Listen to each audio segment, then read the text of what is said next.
say, can you see by the dawn's early light what so proudly we hailed at the twilight's last gleaming, whose broad stripes and bright stars through the perilous fight o'er the ramparts we watched were so gallantly streaming, and the rockets' red glare, the bombs bursting in air, gave proof through the night that our flag was still there. Oh, say does that star-spangled banner yet wave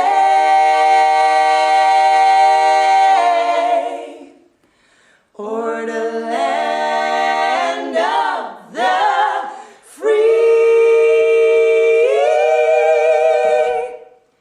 and the home of the brave,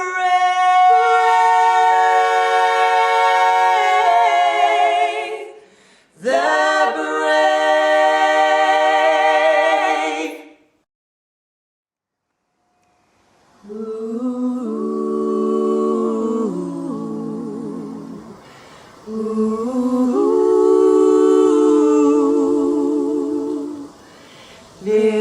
Wilhelmus van Nassau, ben ik van Duitse bloed, den vaderland getrouw, blijf ik tot in den dood. Een prinsen van Oranje ben ik vrij onverveerd. Den koning van Hispanje heb ik altijd geëerd.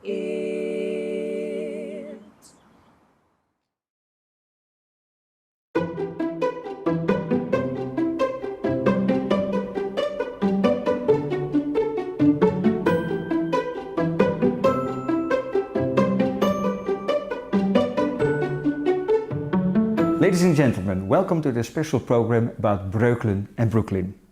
My name is Ab Reiners. I'm the mayor of the municipality of Stichtse-Vecht in the Netherlands. Stichtse-Vecht is a municipality that Breukelen, the original Brooklyn, has been part of for the last 10 years. Today, May 21st, is an important day in the historic connection between our original town of Breukelen and the New York City borough of Brooklyn. On this day, in the year 1646, the first two representatives were chosen to form the government of the farmers' village Breukelen on Long Island, right across Manhattan. It was a small start that made great things happen. In the mid-1600s, the Dutch town of Breukelen was little but quite important. It was our golden age, here in the Netherlands. A lot of successful merchants from the city of Amsterdam came to Breukelen and built impressive summer residences on the river Vecht. So it was a logical step to name the closest village from New Amsterdam on the East River after Breukelen. From Dutch perspective, it is funny that Breukelen grew to metropole proportions and even included Utrecht and Amersfoort. Brooklyn became a world-famous brand. And in Breukelen and in Stichtse-Vecht, we are proud of that. I think the bridge between Breukelen and Brooklyn has been very special over the past centuries.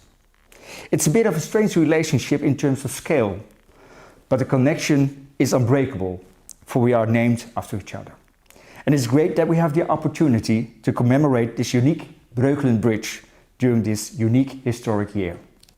After 375 years of Brooklyn history, it's worthwhile to look back in time. I'm thrilled that historians on both sides of the Atlantic are willing to dive into all these stories. Also, it's very good news that those stories can be presented later this year, online and offline. Later in this video program, you can enjoy a sneak preview. So, hoping that this pandemic will soon be under control, we look forward to connecting in person. I hope everyone on both sides of the Atlantic will enjoy all the activities for this special year.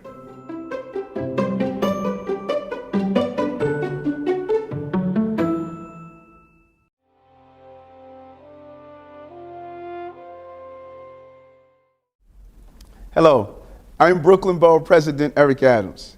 It is with great pleasure I bring you greetings on behalf of the 2.6 million residents of Breukelen.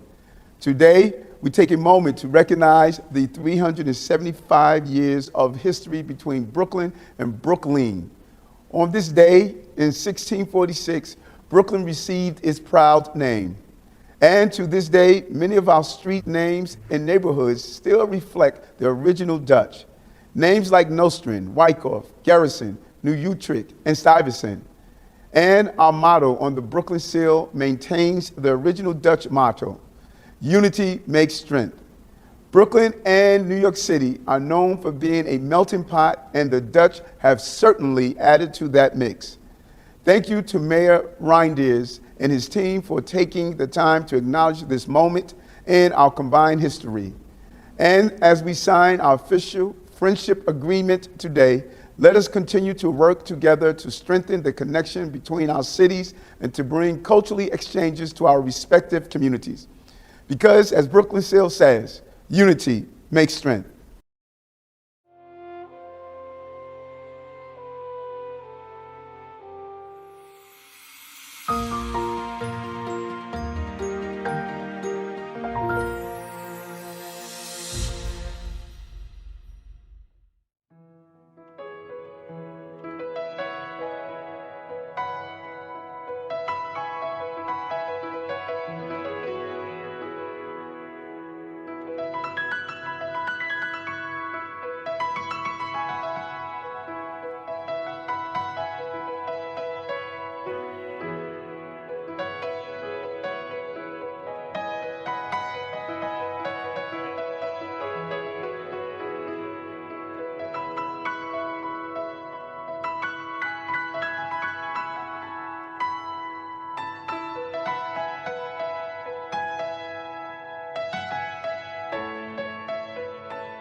Dear Borough President Adams, dear Eric, it's my honor and a pleasure to give these two unique prints of a view of the old town of Breukelen to you, to remember and to commemorate 375 years of a unique historic tie between Breukelen and Brooklyn.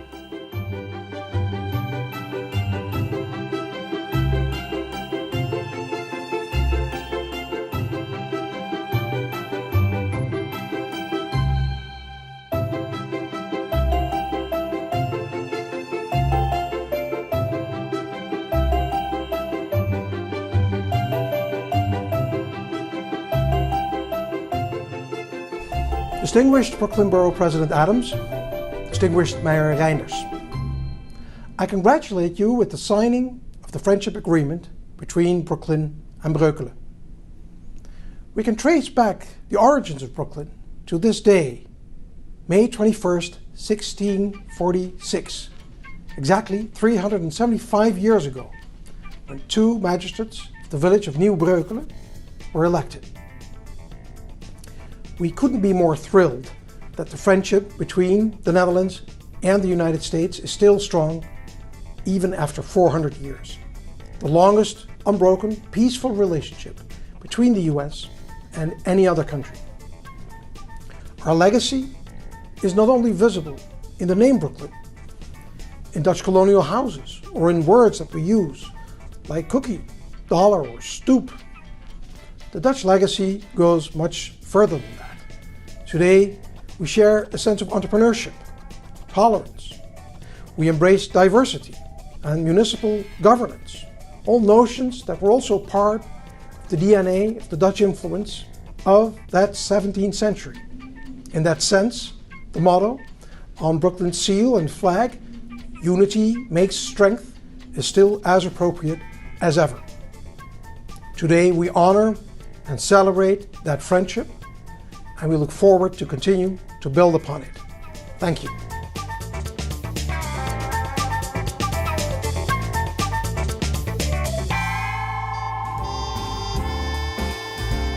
Breukelen, New York, bekend om haar bruisende culturele leven. En Breukelen, Stichtse Vecht, bekend om haar buitenplaatsen aan de Vecht. Wat zij gemeen hebben is de naam. Breukelen is nu 375 jaar geleden vernoemd naar het Nederlandse Breukelen.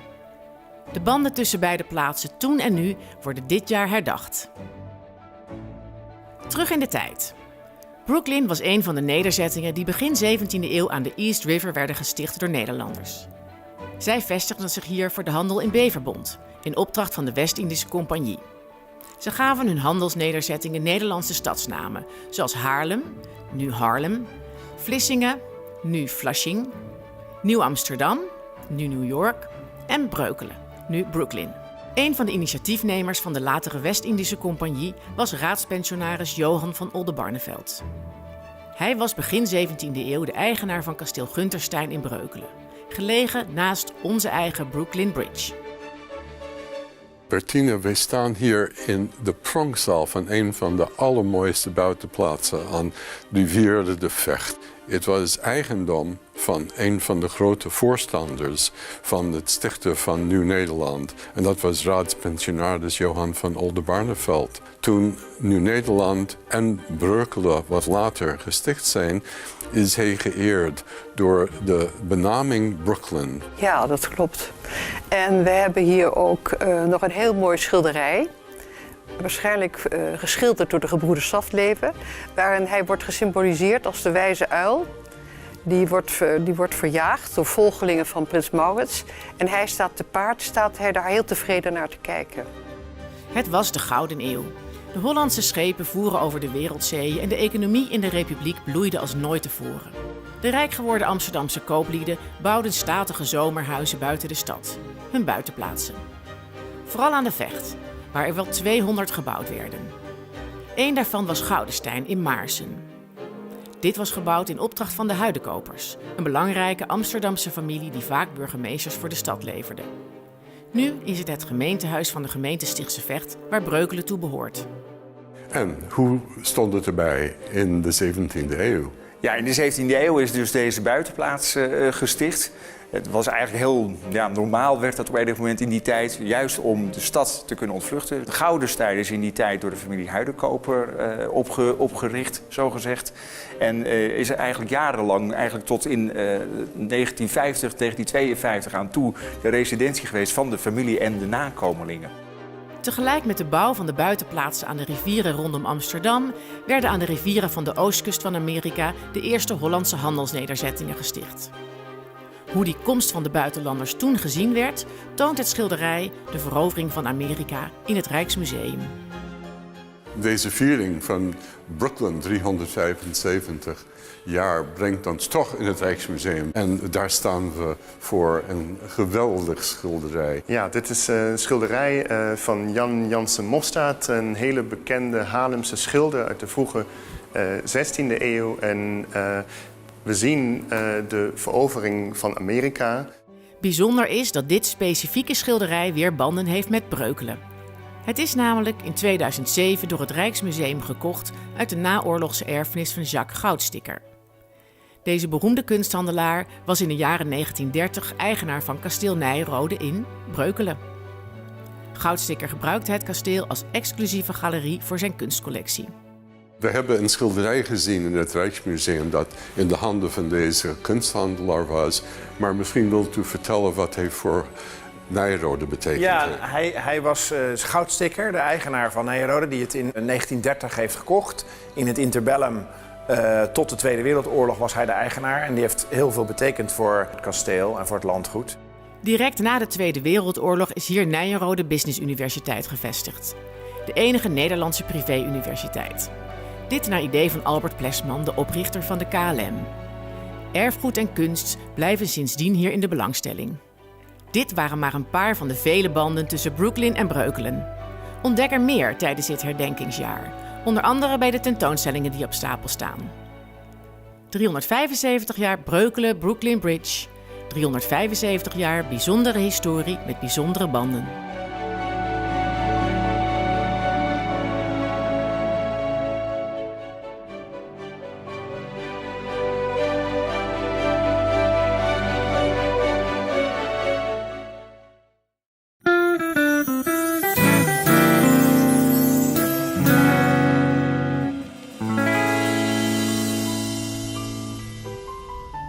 We live in a city with street names like Vanderbilt, Bergen, Lefferts, Remsen, Wyckoff, Nostrand, Stuyvesant, and so many more in an area originally named Breukelen.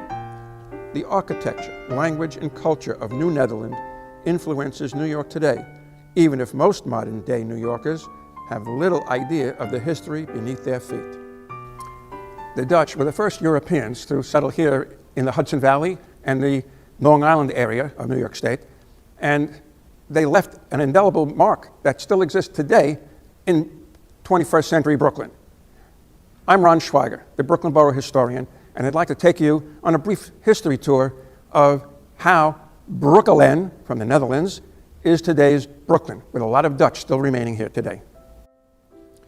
New Netherland was a colony founded by the Dutch on the east coast of North America in the early 1600s. It extended from Albany in the north to Delaware in the south.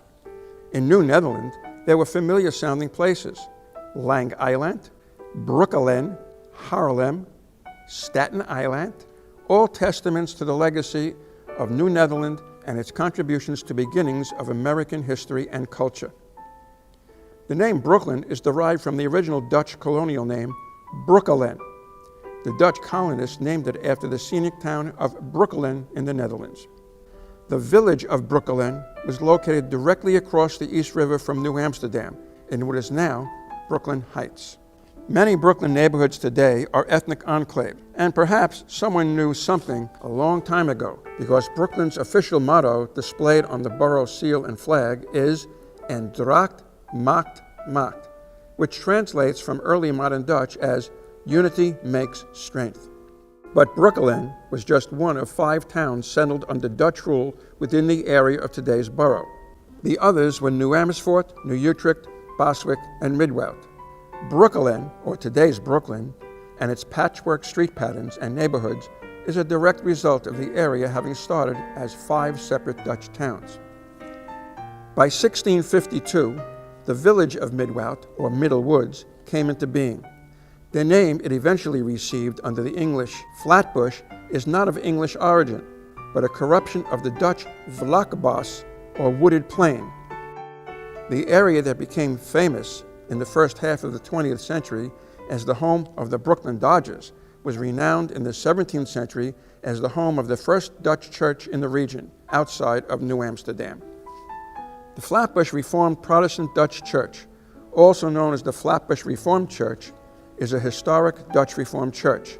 The church complex consists of the church, cemetery, parsonage, and church house. That location where the church stands was the center of the village of Flatbush. The land on which the complex sits has been in continuous use for religious purposes longer than any other in New York City. The congregation was founded in 1654. The current 2.5-story stone federal-style church building was constructed later and completed in 1798, and it is the 3rd church building on the site. The bodies of American soldiers who died in the Battle of Long Island, now known as the Battle of Brooklyn, were reportedly buried underneath the church structure. The cemetery is the last resting place for most of the founding families of Flatbush. The Peter Lefferts House was rebuilt following the Revolutionary War in Flatbush, but as a fine example of Dutch farmhouse architecture. The house originally stood in the village of Flatbush. It was moved into Prospect Park in 1918. Today, Lefferts Historic House operates a children's museum highlighting of the Lefferts family life in Kings County over 3 centuries. The house today serves as a museum, featuring a working garden, historic artifacts, period rooms, exhibits, and activities such as candle making and butter churning. Peter Clayson Wyckoff built his house in New Amersfoort in 1652, and the much renovated home still stands and is one of the oldest structures in New York, a historic house at 5816 Clarendon Road in the Canarsie, East Flatbush neighborhood of Brooklyn. The house is estimated to be one of the oldest surviving examples of a Dutch frame house in America, and it was one of the first structures built by Europeans on Long Island. The majority of the current structure was added in the 19th century, with the small kitchen section dating back to the 18th century. It was declared a National Historic Landmark in 1967 and is the first New York City designated landmark. The Flatlands Dutch Reformed Church, also known as Flatlands Reformed Church, is a historic Dutch Reformed church in the Flatlands neighborhood of Brooklyn. The complex consists of the church, administrative building, and cemetery. The current church was built in 1848 in the Greek Revival style. The cemetery contains about 1,500 burials dating to 1660. In 1643, a vast tract of more than 200 acres on westernmost Long Island, running along the shore of the bay and stood opposite Staten Island, was patented. New Utrecht remained a remote and rather independent farming village until the late 1800s. Today, New Utrecht is a neighborhood within the area of Bensonhurst. One of its oldest buildings, the New Utrecht Reformed Church, is a direct descendant of the Dutch Reformed Church founded there in 1677. New Utrecht Reformed Church is the fourth oldest Reformed church in America. Its congregation is affiliated with the Reformed Church in America, a Protestant denomination. The Liberty Pole in front of the church is the sixth on the site of the present church. It was originally erected in 1783 at the end of the Revolutionary War to harass departing British troops. The present church was built in 1828 of stones taken from the original church. Construction was supervised by a U.S. Army engineer who also led the construction of Fort Hamilton at New York Harbor. The church was designated a National Historic Landmark in 1966. Both the church and the cemetery are listed in the National Register of Historic Places. In 1660, a group of French immigrants applied to Peter Stuyvesant, Director General of New Netherlands, for a patent to start a community. The new community of Bushwick, or Boswick, quickly filled with residents. One reminder of its Dutch beginning today remains. The South Bushwick Reformed Church is a historic Dutch Reformed church in Bushwick. The complex consists of the church and attached Sunday school building. The church was organized in 1851 by members of the Bushwick Reformed Church that dates back to 1654. Brooklyn's Dutch beginnings are also represented in the renowned Brooklyn Museum on Eastern Parkway. The Jan Martin Schenck House is the oldest architectural period room collection. It is also the most complex of the period rooms in terms of reconstruction and interpretation. During the 275 years that the house stood in its original location in the Mill Basin section of Brooklyn, it underwent many changes, but the museum is a portal to its origins. The house is a simple two-room structure with a central chimney. The house had a high-pitched roof that created a large loft for storage. The roof was covered with shingles and the exterior walls were clad with horizontal wood clapboard siding. I hope you enjoyed the tour, and I hope you can come on your own to visit these Dutch locations that still exist today. Tot ziens, Dutch for goodbye.